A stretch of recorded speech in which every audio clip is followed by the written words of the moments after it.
نؤمن به ونتوكل عليه ونعوذ بالله من شرور أنفسنا ومن سيئات أعمالنا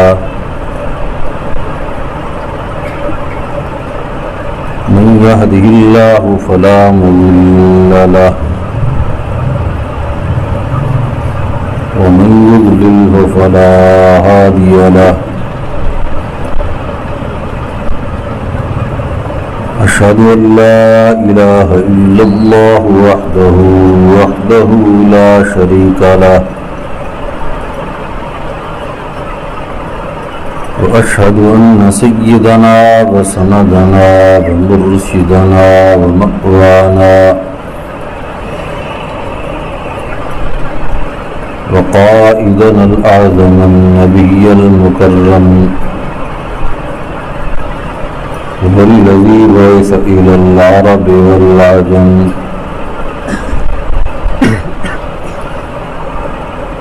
عليه أفضل الصلوات وعلى آله وأصحابه وذرياته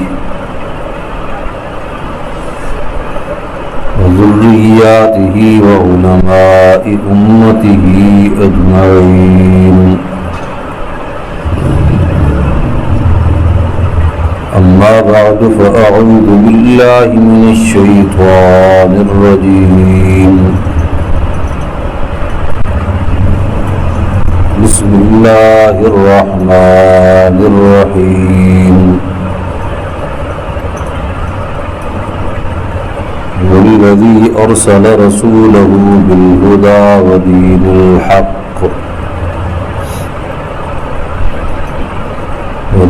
الحق ليظهره على الدين كله وكفى بالله شهيدا.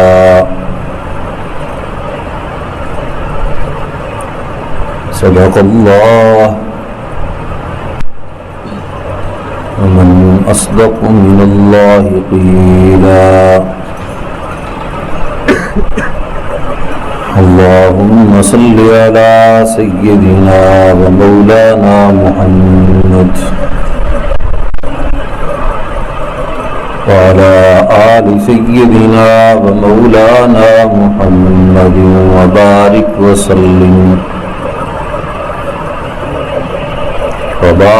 وسلم ثم صل عليه.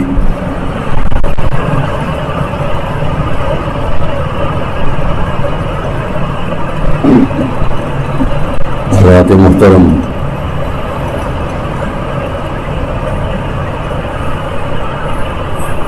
سیرت خلفائے راشدین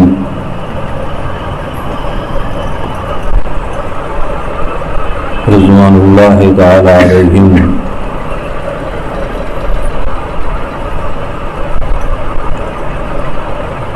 اس مضمون کو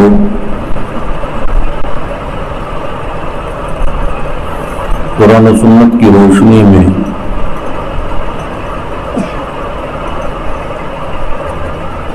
اپنی بساط کی حد تک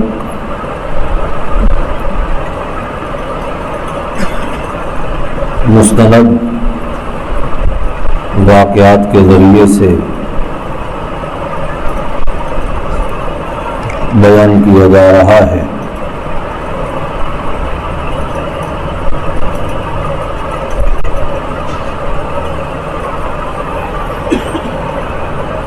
اور ہمارا سلسلہ گفتگو اس کا ایک پہلا حصہ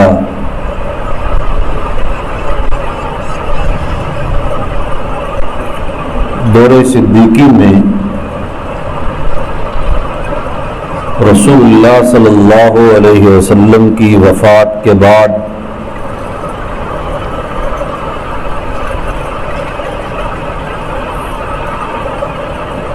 جزیرہ عرب میں پیدا ہونے والے رونما ہونے والے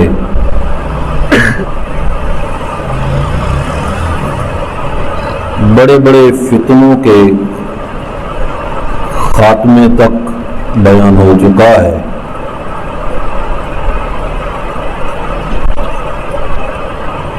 جس میں مرتدین کا فتنہ بھی تھا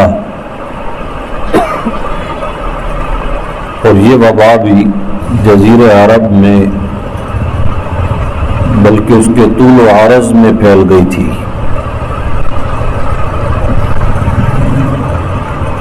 اسی طرح رسول اللہ صلی اللہ علیہ وسلم کے وصال کے بعد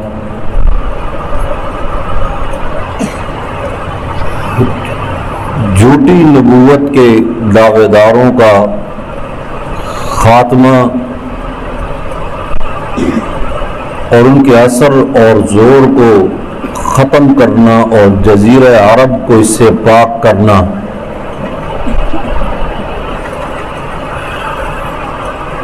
یہ بھی کارنامہ ہے خلیفہ اول خلیفہ بلا فصل سیدنا صدیق اکبر رضی اللہ تعالی عنہ کا۔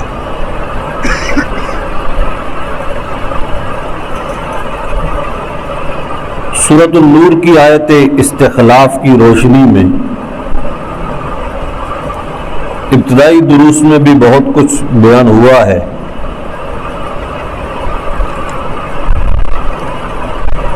کہ یہ منصب خلافت ہے کیا چیز؟ منصب خلافت ہے ان کاموں کی تکمیل کا نام کہ جن کا وعدہ رسول اللہ صلی اللہ علیہ وسلم سے کیا گیا تھا کہ آپ کے زمانے میں یہ کام ہونے ہیں، لیکن آپ کی زندگی میں نہ ہوئے۔ جن شخصیات نے ان کاموں کو مکمل کیا وہ رسول اللہ صلی اللہ علیہ وسلم کے خلفاء ہیں، اور ان کاموں کو مکمل کرنا ہی ان کی خلافت برحقہ پر دلیل صادق ہے، ایک بین اور روشن اور واضح دلیل ہے کہ ان کاموں کی تکمیل ان کے زمانے میں ہوئی۔ مثلا رسول اللہ صلی اللہ علیہ وسلم کا ایک خواب آپ کے سامنے ذکر ہوا۔ آپ نے فرمایا کہ میں نے خواب میں دیکھا ہے کہ 2 کنگن ہیں میرے ہاتھوں میں، اور مجھے اس سے بڑی پریشانی لاحق ہوئی کہ کنگن اور نبی کے ہاتھ میں،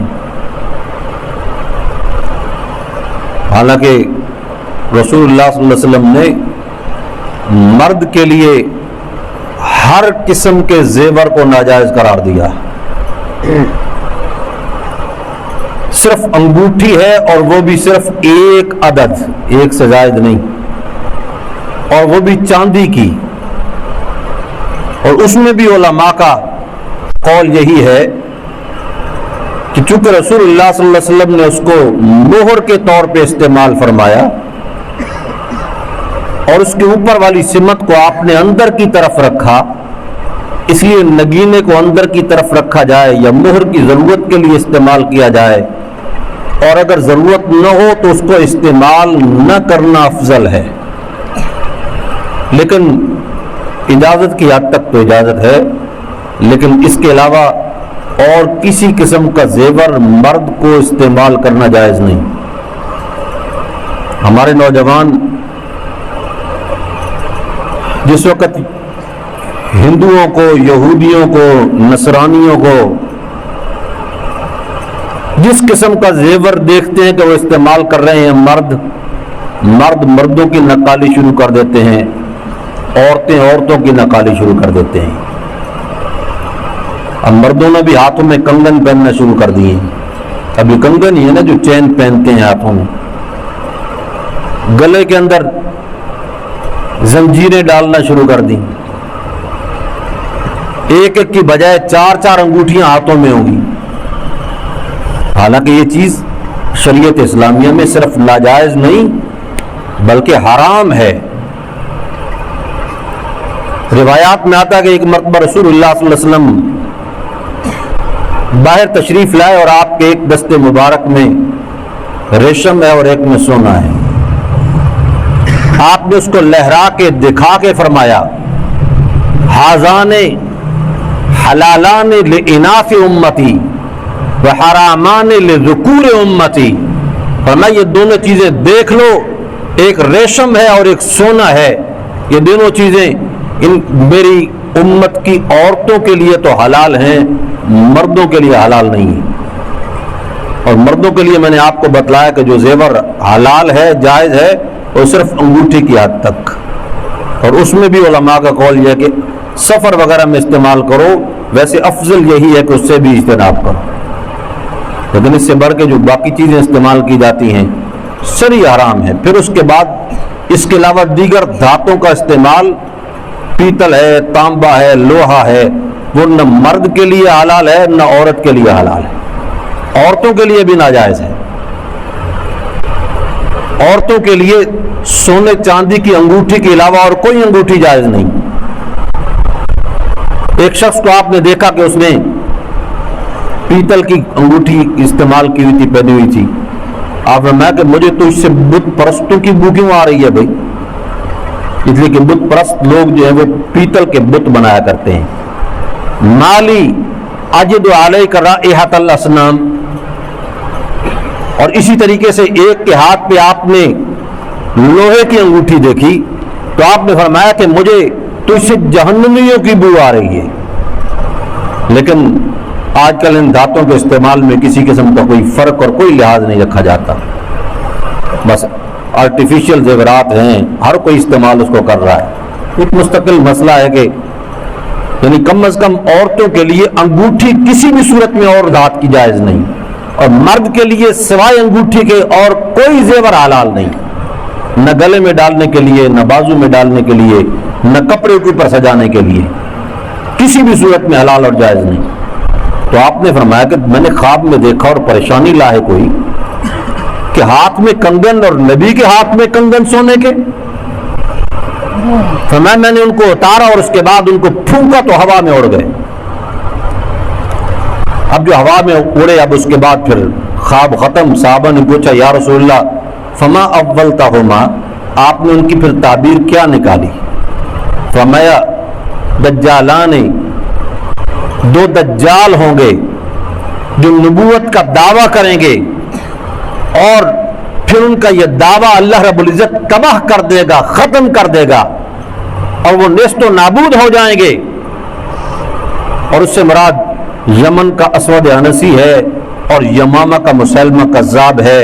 چنانچہ انہوں نے جھوٹی نبوت کا دعویٰ بھی کیا اور پھر اپنے انجام سے دو چار بھی ہوئے، لیکن یہ کام جو پائے تکمیل تک پہنچا یہ دور صدیقی کے اندر پہنچا۔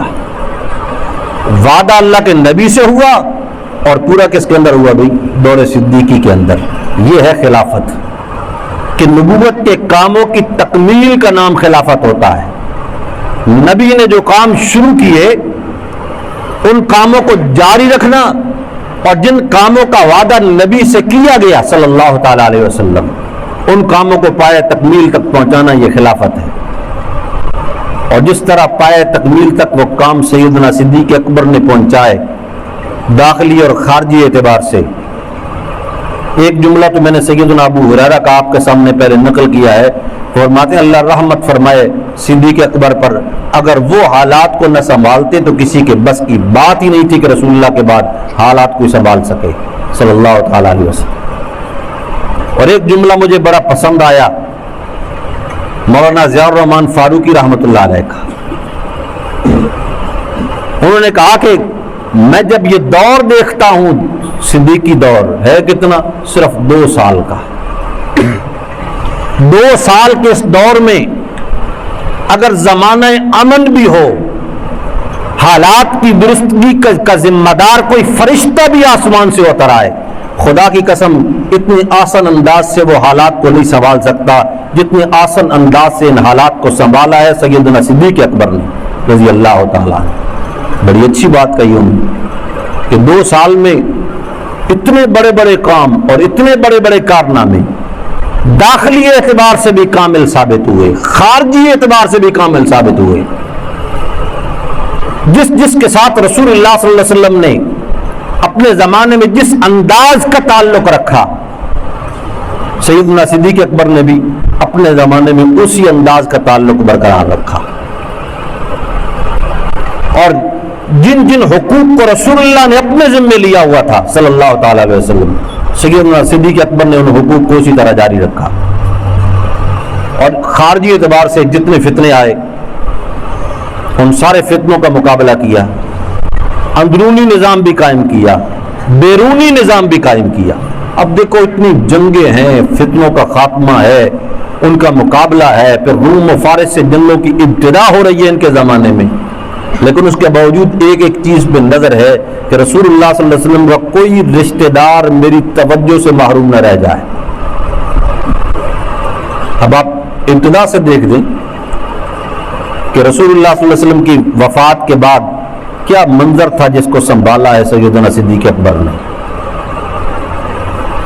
ہر طرف ایک ہیجان کی کیفیت، کوئی خاموش ہے، کوئی جذبات میں ہے، کوئی گوشہ تنہائی میں جا بیٹھا ہے، کوئی جنگلوں میں نکل گیا ہے، لیکن آئے باہر گئے ہوئے تھے چونکہ لشکر اسامہ میں، واپس آ کے رسول اللہ صلی اللہ علیہ وسلم کے چہرے انور سے کپڑا ہٹا کے بوسہ لیا، طبت حیا و میتا، پھر ساتھ ہی واہ خلیلہ ہو، واہ نبیہ ہو، واہ اصفیہ ہو، اے میرے نبی، اے میرے خلیل، اے میرے برگزیدہ، یہ الفاظ بولے، اور اس کے بعد پھر ساری قوم کو اس طرح سنبھالا کہ سب نے سیدنا صدیق اکبر رضی اللہ تعالیٰ عنہ کے ایک ایک جملے کی تائید کی، اور پھر ایک پرسکون ماحول وجود کے اندر آیا اس کے بعد۔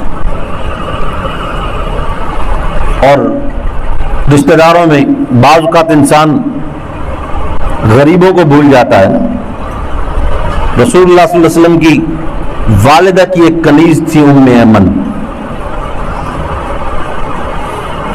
اور یہ زید بن حارثہ کی بیوی تھی، اسامہ ابن زید کی والدہ ہیں۔ زید بن حارثہ کا نباہ جو ہے رسول اللہ صلی اللہ علیہ وسلم کی پھوپھی زاد حضرت زینب سے تو نہ ہو سکا تھا، لیکن ان سے نباہ ہو گیا، ان سے اولاد بھی ہوئی، اسامہ ابن زید پیدا ہوئے۔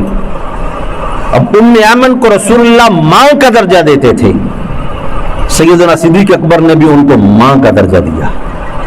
جب بھی مجلس میں آتی وہی اکرام کرتے تھے جو رسول اللہ صلی اللہ علیہ وسلم ام ایمن کا کرتے تھے۔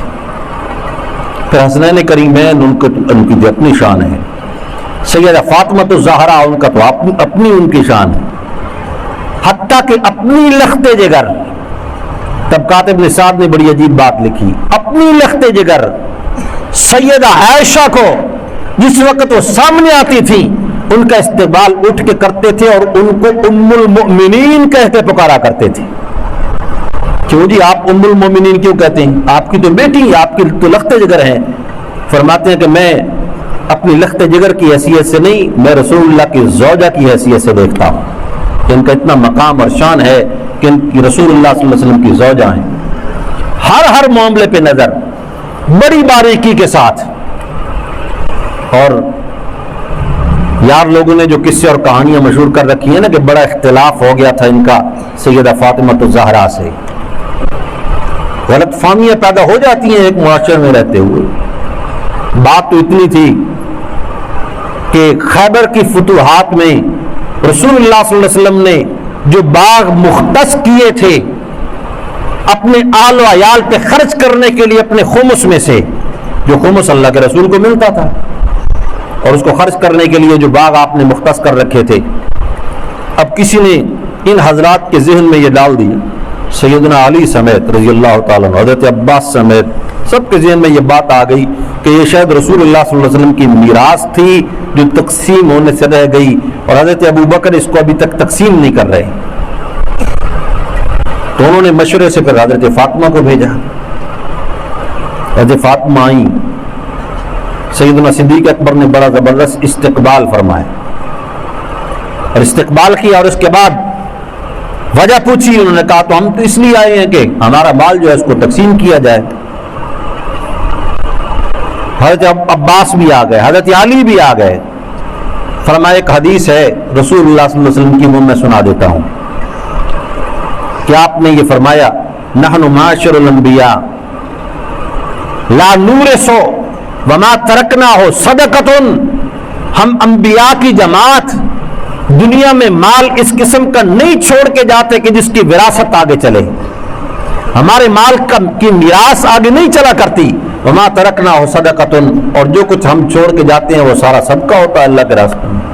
اللہ کے رسول صلی اللہ علیہ وسلم کو تو اپنی آخری عمر کے اندر بھی چند دیناروں کی فکر تھی جو صدقہ نہیں ہوئے تھے. آپ بار بار پوچھتے تھے حضرت عائشہ سے کہ وہ پڑے ہیں یا صدقہ کر دیے گئے، وہ موجود ہیں یا صدقہ کر دیے گئے. آپ کو تو اس کی فکر تھی. فرمایا وہ تو سارا صدقہ ہے. ہاں البتہ چونکہ رسول اللہ صلی اللہ علیہ وسلم اس مال کو اپنے اہل و عیال کے خرچ کے اندر صرف فرمایا کرتے تھے، تو ہم بھی اس مال کو اہل بیت کے خرچ کے اندر استعمال کریں گے. ملکیت اور قبضہ بیت المال کا رہے گا، حکومت کا رہے گا. قبضہ کسی کو نہیں دیا جائے گا، اسی طرح وقف کی شکل ہوگی، لیکن یہ استعمال آپ ہی کے اوپر ہوگا. ہم اس میں سے ایک پائی بھی وصول نہیں کریں گے. حتیٰ کہ دور علی میں حضرت علی رضی اللہ تعالیٰ عنہ نے خود اپنی مرضی کے ساتھ سارے خاندان سے مشورہ کر کے پھر اس کو بیت المال کے اندر جمع کروا دیا تھا.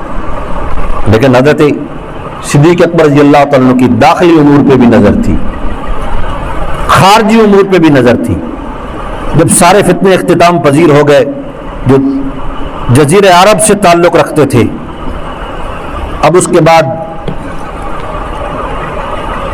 سیدنا صدیق اکبر نے رضی اللہ تعالیٰ عنہ فارس کی طرف توجہ فرمائی، جس طرح میں گزشتہ بیان میں عرض کر چکا ہوں. پھر اسی طرح روم کی طرف بھی توجہ فرمائی اور اس عظیم جہاد کی ابتدا فرمائی کہ جن فتوحات کا وعدہ جناب رسول اللہ صلی اللہ علیہ وسلم سے کیا گیا تھا. اور یہ وعدہ جو ہے یہ صرف آپ کی نبوت ملنے کے بعد نہیں، پہلی آسمانی کتابوں کے اندر بھی یہ وعدہ موجود تھا. کعب احبار کی روایت ہے کہ محمد الرسول اللہ صلی اللہ علیہ وسلم مہجرہ مولدہ بمکہ ومہجرہ بیثرب وملکہ بالشام، کہ جو نبی آئے گا اس کا نام محمد الرسول اللہ ہوگا. یہ آسمانی کتابوں میں موجود تھا آپ کا نام اس میں گرامی. ومولدہ بمکہ، اور آپ کی ولادت مکہ میں ہوگی، اور آپ کی جائے ہجرت یثرب ہوگا، اور آپ کی مملکت شام تک ہوگی.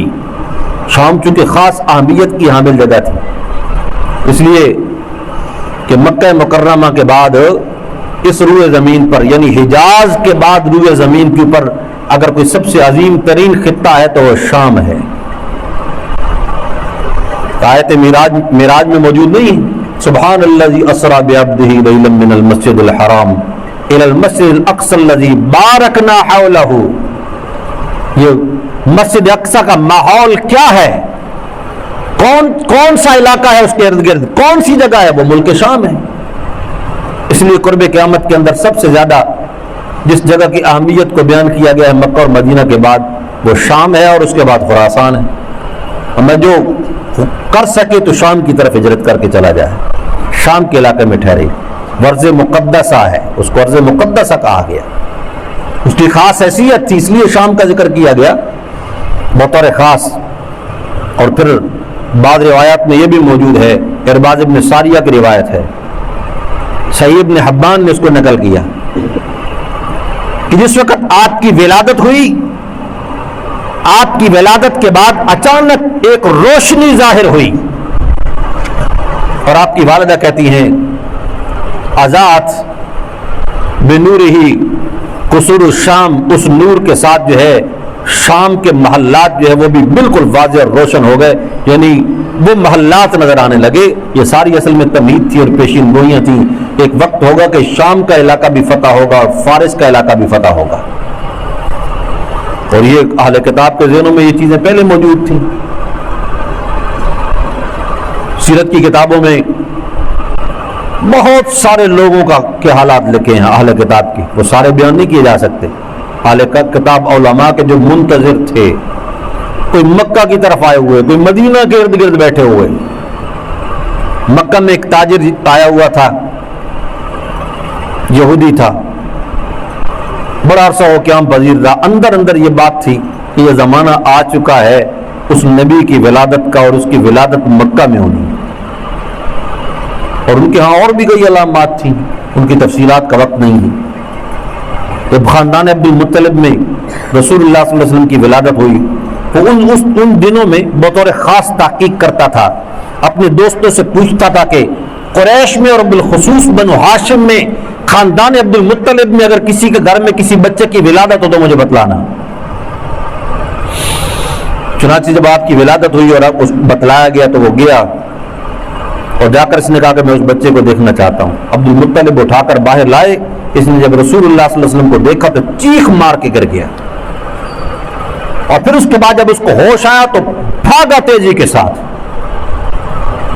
اور ساتھ ہی اس کی زبان پہ یہ الفاظ ہیں، ولد نبی هذه الامہ، ولد نبی هذه الامہ، قد انتقلت النبوۃ من ولد اسرائیل، قد انتقلت النبوۃ من ولد اسرائیل، اس امت کا نبی پیدا ہو گیا ہے۔ لوگوں سنو، بنی اسرائیل کی نبوت ختم، بنی اسرائیل سے نبوت کا خاتمہ ہو گیا، اب اس کے بعد بنو اسماعیل کا نبی آ گیا ہے، یہ مشرق سے مغرب تک پھیل جائے گا، اس کے حملے ایسے ہوں گے کہ اس کے سامنے کوئی بھی تاب اس کی نہیں لا سکے گا اللہ۔ چنانچہ وہ ساری باتیں پوری کس دور میں ہو رہی ہیں؟ دور صدیقی میں آغاز ہو رہا ہے، اور اختتام اس کا پھر آگے باقی ادوار میں تقریباً تکمیل کے قریب دور فاروقی کے اندر، جس طرح میں نے بتلایا کہ بنی اسرائیل کی خلافت کے ساتھ جو مشابہت اس کی دی گئی کہ یوشع ابن نون کے زمانے میں آغاز ہوا اور طالوت کے زمانے کے اندر خلافت ان کی مکمل ہوئی، اسی طرح سیدنا صدیق اکبر رضی اللہ عنہ کے زمانے میں آغاز ہوا اور غلبے کا، اور وہ غلبہ دور فاروقی کے اندر جا کر مکمل ہو جاتا ہے۔ یہ تو شام کی بات تھی، شام سے مراد اس زمانے میں روم تھا، یہ بات یاد رکھیں، پہلے بھی گزر چکا ہے کہ شام میں روم کی حکومت تھی۔ دمشق تک ان کا جو پایہ تخت تھا اس کے اثرات دمشق میں تھے، وہ کبھی دمشق میں ہوتے تھے، کبھی روم کے باقی علاقوں کے اندر ہوتے تھے۔ اسی طرح فارس کے علاقے میں بھی یہ جو لوگ آتش پرست تھے، آگ کی پوجا کرنے والے لوگ تھے، دو ہی طاقتیں تھیں اس زمانے کے اندر، ان لوگوں کے اندر بھی یہ ہلچل تھی۔ چنانچہ مستند روایات میں چیز موجود ہے، تقریباً تمام سیرت نگار اس کو لکھتے ہیں صحیح سند کے ساتھ، پوری سند اس واقعہ کی موجود ہے کہ جس رات رسول اللہ صلی اللہ علیہ وسلم کی ولادت ہوئی اس رات کسرا کے ایوان میں زلزلہ آیا تھا، اور زلزلے کی وجہ سے یہ مال کے باہر جو چھجے سے بناتے ہیں نا، اس کے اوپر بڑے خوبصورت نقش و نگار بادشاہ لوگ، یہ حکمران لوگ کرتے ہیں، وہ کنگرے جو تھے ان میں 14 کنگرے ایک ہی وقت میں گر گئے، حالانکہ ان کا مال بڑا مضبوط تھا، ان کنگروں کے گرنے کی کوئی توقع بھی نہیں تھی۔ اب بادشاہ جو تھا وہ اس وجہ سے بڑا پریشان، صبح اٹھا، ادھر سے خبر آ گئی کہ ایک دریا تھا، دریائے ساوا، وہ بھی خشک ہو گیا ہے، اور پریشان ہو گیا۔ پھر اس کا ایک موبزان تھا، ان کے جو وزیر وغیرہ تھے، ان میں سے کسی نے آ کر خواب سنایا، اس نے کہا کہ میں نے رات خواب میں دیکھا ہے کہ کچھ اونٹ ہیں جو عربی گھوڑوں کو دھکیلتے جا رہے ہیں، اور دھکیلتے دھکیلتے دجلہ سے پار ہو گئے، اور پھر تمام دنیا میں تمام ممالک کے اندر وہ چھا گئے ہیں۔ اب اس نے جب یہ خواب سنا تو اور زیادہ پریشان ہو گیا۔ پھر ادھر سے خبر آ گئی کہ آپ کی جو آتش کدا تھا نا، کسی مخصوص جگہ پر انہوں نے آگ جلائی ہوئی تھی، الاؤ اس کا روشن رہتا تھا مسلسل، کبھی وہ نہیں بجھاتا، اور اس کے بجھنے کو وہ اپنے لیے موت سمجھتے تھے، اس لیے کہ وہ آتش پرست تھے۔ خبر آ گئی کہ جو سال سے ہزاروں سال سے جو آتش کدا نہیں بجھا تھا، اب اس کی آگ بجھ چکی، اب اور زیادہ پریشان ہوا، اور اس نے اپنے کسی خاص نمائندے کو بھیجا، کہا کہ ہمارے پاس تو ان علوم سے متعلق کوئی ایسی کتابیں موجود نہیں ہیں، یہ جو خواب ہیں اور یہ سارے واقعات ہیں ان کی تعبیر پوچھ کے لاؤ کہیں سے۔ اس آدمی نے کہا جی کسی اہل کتاب کے فرد کو تلاش کرنا پڑے گا۔ وہ ایک عیسائی عالم عبد المسیح کے پاس گیا، عبد المسیح نے کہا کہ یہ بات جو ہے نا یہ میری سمجھ سے باہر ہے، میرا ایک ماموں ہے جو بڑا ماہر ہے اہل کتاب کا، اس سے جا کر پوچھتے ہیں، لیکن رہتا شام میں ہے۔ اس نے کہا جی سواری کا بندوبست کرو اس کے لیے۔ اب وہ شام میں گیا، سطیح نام کا اس کا ماموں تھا، جب وہ اس کے پاس پہنچا اس کی موت کا وقت قریب تھا۔ اس نے جا کر اس سے بات کی اور اس کے بعد یہ کہا کہ آپ بیمار تو ہیں لیکن ہماری کچھ ایسی پیچیدگیاں ہیں جن کو آپ حل کر سکتے ہیں۔ اس نے بات سننے کے بعد کہا کہ جب فارس کی آگ بجھ جائے، یعنی اے عبد المسیح غور سے سنو، جس وقت کلام الہی کی تلاوت کثرت سے ہونے لگے، فارس کی آگ بجھ جائے، دریائے سابا خشک ہو جائے اور کسرا کے محل میں زلزلہ آ جائے، اس کے بعد ستی کے لیے شام نہیں رہے گا۔ کہنا وہ یہ چاہتا ہے کہ نہ شام رہے گا نہ تمہاری حکومت اور فارس رہے گی، جس طرح رسول اللہ صلی اللہ علیہ وسلم نے فرمایا تھا واللہ لتفتحن کیسرا، خدا کی قسم تم کیسر کے علاقوں کو فتح کرو گے، بلا تنفقنھا فی سبیل اللہ، اور تم اس کو پھر اللہ کے راستے کے اندر خرچ بھی کرو گے۔ یعنی یہ رسول اللہ کی پیشین گوئی بھی تھی۔ انہوں نے کہا یہ شام بھی نہیں رہے گا، یہ عراق بھی نہیں رہے گا، یہ روم و فارس ختم ہو جائیں گے۔ اب دیکھو یہ تو سارے واقعات کتنے بعد کے ہیں، لیکن جس رات اللہ کے نبی صلی اللہ علیہ وسلم ہجرت کر کے نکلے ہوئے تھے، آپ جب مدینہ طیبہ سے باہر نکلے، پیچھے سے تعاقب جاری ہے، مشرکین نے 100 سرخ اونٹ جو ہیں وہ اس کا انعام مقرر کر رکھا ہے کہ جو پکڑ کے لائے گا 100 سرخ اونٹ اس کو انعام میں ملیں گے۔ اب لوگ اپنے لالچ میں جس طرح بھاگتے ہیں، سراقہ ابن مالک بھی پیچھے دوڑے، ایک سردار تھا بدوی علاقے کا۔ اب یہ اپنے گھوڑے کے اوپر گیا اور جب رسول اللہ کے قریب پہنچا، حضرت صدیق اکبر نے متوجہ کیا رسول اللہ کوئی سوار آ رہا ہے اور بڑی تیزی سے آ رہا ہے، تو میں کوئی ضرورت نہیں گھبرانے کی۔ جب وہ قریب آیا اور آپ پر حملے کا ارادہ کیا تو بڑا زبردست شاہ سوار تھا، کبھی گھوڑے سے گرا نہیں تھا، کبھی اس کے گھوڑے نے اس کو دھوکہ نہیں دیا تھا، اچانک ڈگمگایا اور اس کے گھوڑے کے اگلے پاؤں زمین میں دھنس گئے۔ اب جب اس نے یہ کیفیت دیکھی اس نے کہا کوئی معاملہ عجیب ہے۔ کہتا کہ میں آیا تو اس غرض کے لیے تھا آپ کو پکڑنے کے لیے 100 اونٹ کے انعام میں، لیکن آپ دعا کریں میں صحیح سالم واپس پہنچ جاؤں، میں آپ کے ساتھ اب یہ زیادتی نہیں کروں گا۔ چنانچہ پھر اس کا گھوڑا اٹھ کے کھڑا ہو گیا، دوبارہ اس نے ارادہ کیا، بعض روایت میں 3 مرتبہ اس کے ساتھ یہ ہوا۔ اس کے بعد اس نے کہا کہ بالکل اب آپ مجھے میری بات کا پورا یقین رکھیں، جس قسم کا بھی مجھ سے آپ قسم اور حلف لینا چاہیں میں آپ کے خلاف نہیں جاؤں گا۔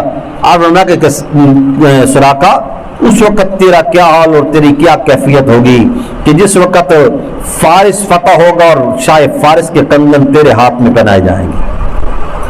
اب دیکھو علاقہ چھوڑ کے جا رہے ہیں، ٹوٹل 80-82 آدمی ہیں اور ان کو بھی مکہ میں نہیں رہنے دیا جا رہا، لیکن رسول اللہ نے کتنے جزم کے ساتھ، کتنی آپ نے وثوق کے ساتھ اس کو خوشخبری سنائی۔ یعنی یہ کوئی معمولی بات تو نہیں تھی نا۔ اور پھر جب آپ نے اس کو یہ پیشین گوئی کی، دور فاروقی میں یہ پیشین گوئی ہو بہو اسی طرح ثابت ہوئی، وعدہ اللہ کے رسول سے ہوا اور اس کی تکمیل شیخین کریمین کے زمانے میں ہوئی۔ اسی کو خلافت کہتے ہیں۔ انشاءاللہ یہ سلسلہ آگے چلتا رہے گا۔ آج ہمارے مدرسہ کے سماعی امتحان کے نتائج کا اعلان ہے، جس میں پوزیشن لینے والے طلبہ ان کے نام پکارے جائیں گے اور وہ اپنے اپنے انعامات یہاں وصول کریں گے۔ مدرسہ کے اساتذہ بھی موجود ہیں، انعامات بھی آپ کے سامنے موجود ہیں، اور انشاءاللہ طلبہ کے ناموں کا اعلان ہوگا اور اس کے بعد طلبہ اپنے انعامات کو وصول کریں گے، پھر اس کے بعد دعا ہوگی انشاءاللہ۔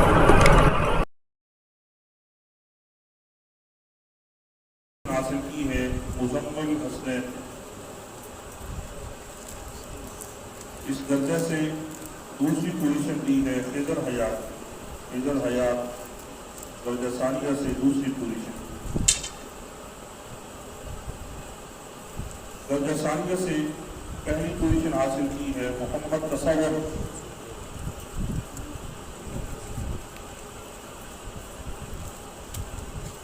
درجہ ثالثہ سے تیسری پوزیشن حاصل کی ہے محمد مزمل،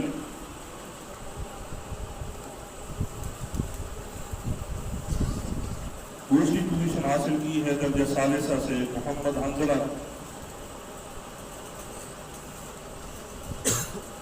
محمد یاسر درجہ ثالثہ سے پہلی پوزیشن حاصل کی محمد یاسر۔ درجہ رابعہ سے دوسری پوزیشن حاصل کی ہے عبدالباسط نے، عبدالباسط درجہ رابعہ سے دوسری پوزیشن حاصل کی۔ اسی درجہ رابعہ سے معاویہ مشتاق پہلی پوزیشن حاصل کی ہے، معاویہ مشتاق۔ درجہ سادسہ سے تیسری پوزیشن حاصل کی ہے ابو حذیفہ، ابو حذیفہ درجہ سادسہ سے تیسری پوزیشن۔ دوسری پوزیشن لی ہے اسی درجہ سے کبیر خان، کبیر خان۔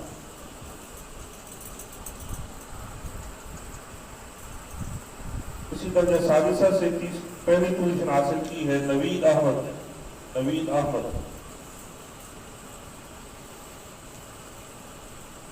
درجہ موقوف علیہ سے تیسری پوزیشن حاصل کی ہے محمد زکریا نے، محمد زکریا۔ دوسری پوزیشن حاصل کی ہے موقوف علیہ سے کاشف فاروق۔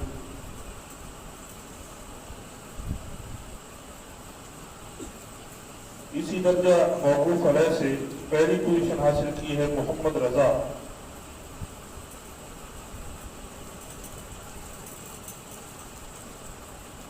دورہ حدیث سے تیسری پوزیشن حاصل کی ہے محمد رمضان۔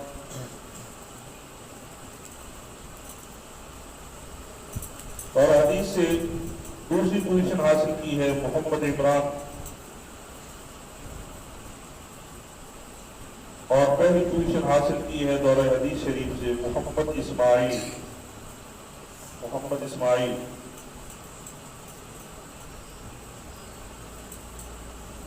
پورے مدرسہ سے تیسری پوزیشن حاصل کی ہے دورہ حدیث کے محمد اسماعیل۔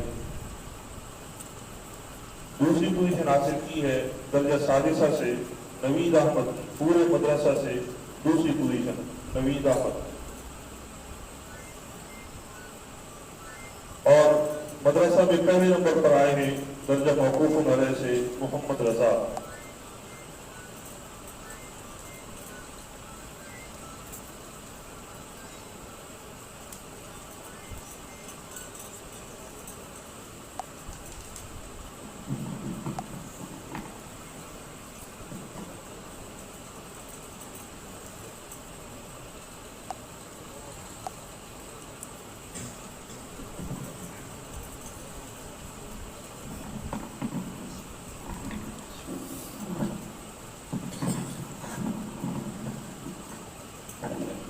رب العالمین والصلاة والسلام علی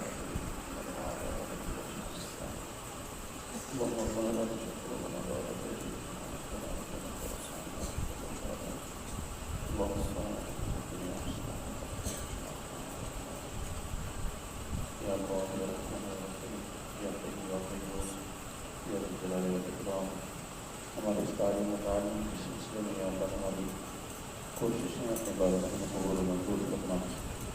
یا اللہ یقیناً ہم اپنی کوششوں میں یقیناً ناقص ہیں، یا اللہ ہم اس اہل نہیں کیا سفر کیا ہوا یہ میراث انبیاء کرام کا استعمال صحیح معنوں میں خود حاصل کر سکیں یا آگے پہنچا سکیں، لیکن یا اللہ ہماری اس معمولی کوششوں کو بھی اپنی بارگاہ میں قبول کرنا۔ یا اللہ ہماری کوتاہیوں کو معاف کرنا۔ یا اللہ ہم نے اور ہمارے طالب علموں میں علم دین کو سیکھنے کی، صحیح معنوں میں علم دین کو سیکھنے کی اور اس پر عمل کرنے کی توفیق عطا کرنا۔ یا اللہ ہمارے جو ساتھی آج امتیازی نمبروں سے پاس ہوئے اور انہیں مدرسے کی طرف سے انعام ملا، یا اللہ ان کو مزید کوشش کرنے کی توفیق عطا کرنا۔